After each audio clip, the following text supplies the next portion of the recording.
from the moment I left my former life behind, and it was a good life. I have done nothing but fight for you. I kept my promise. When we think about Donald Trump's record, we really have to look at it pre-COVID and post-COVID. So he had hoped to go into this general election fighting on the economy. And that's very much something that he sees as a strength and his supporters see as a strength. We were doing so great. And then we got hit with the plague, the China plague. Post-COVID, obviously, he had the legacy of not just the pandemic, but also how America is set up to deal with the pandemic. Other things to look at when we consider Trump's record are his statements of what he wanted to do. So things like reducing immigration, building that wall he discussed. Barack Obama was very much the cool, calm intellectual. Donald Trump is all about gut and instinct. Sometimes you got the impression he was deciding on policy depending on who had spoken to him that day. It's certainly been a turbulent 4 years. I think America feels rather polarised and divided, whereas at times under Barack Obama you felt that it was coming together. It's been a different experience for sure. Working together, we will begin the urgent task of rebuilding our nation and renewing the American dream. Now, I think he feels and his base feel that they have gone some way towards that. Go Trump! His opponents would take a different tack. They would say that America is very divided. They would say that there's racial disparity and also racial polarization in terms of black people feeling very upset and angry about where they stand in America. This president is an abject failure. America cannot survive 4 more years of this fool right here. So has he made America great again? Depends where you look at it from. The First Lady and I welcome you to the White House to bear witness to history.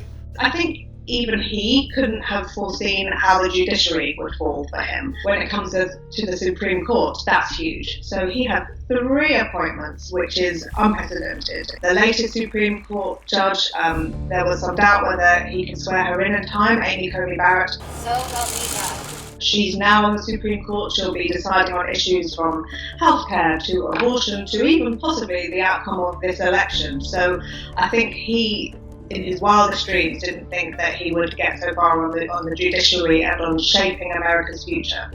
I wouldn't be in the White House except for Barack Obama because they did a bad job, Biden and Obama. And if they did a good job, I wouldn't be here. You might say that he's achieved something in terms of seeking to block any expansion of Obamacare. There certainly doesn't seem to be any real effort to replace it with something concrete.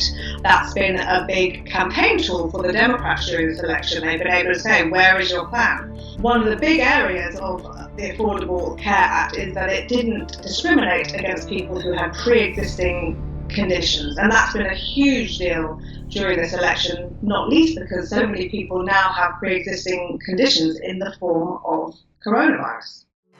We're building a beautiful wall, a big one that really works, that you can't get over, you can't get under. Has Donald Trump achieved his aim of building the border wall with Mexico? The short answer is no. The wall doesn't exist. I think there may have been a few small construction projects, but certainly nothing that Mexico is paying for. Is there a hostile environment there for immigrants? Absolutely yes. And perhaps the most difficult policy for Donald Trump to defend in the last debate was the policy of separating children and their parents at the border. So I think people might think twice about coming to America, but then again, there doesn't seem to be a great deal of slowdown in the number of immigrants arriving. COVID.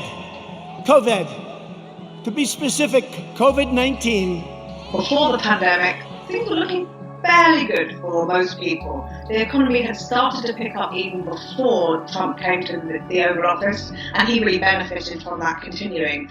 With the pandemic comes a crash, of course, and many Americans are now without work.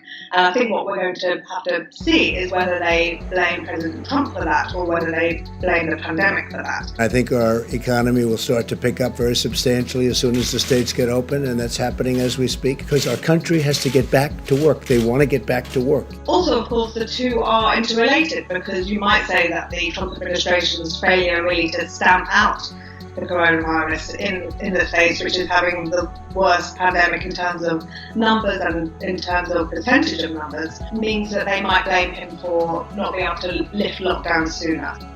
Today I signed legislation and an executive order to hold China accountable for its oppressive actions against the people of Hong Kong. Most people tend to look at it from a broader perspective. So, do they see President Trump standing up to China?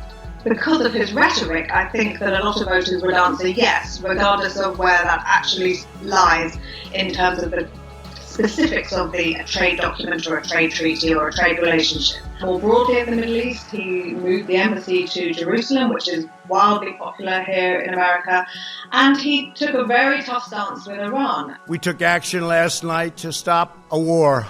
And he's ordered the bombing of IS, which seems to have been successful. Last night, the United States brought the world's #1 terrorist leader to justice. Abu Bakr al-Baghdadi is dead. That's another area where he sees it as a win in the Middle East, and his unconventional attitude towards pulling troops out of Iraq and Afghanistan. Keep America great.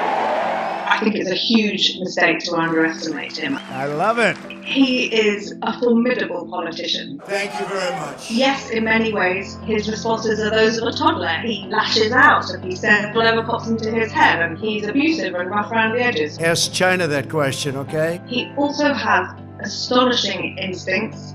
He's very sharp. He's very quick-witted.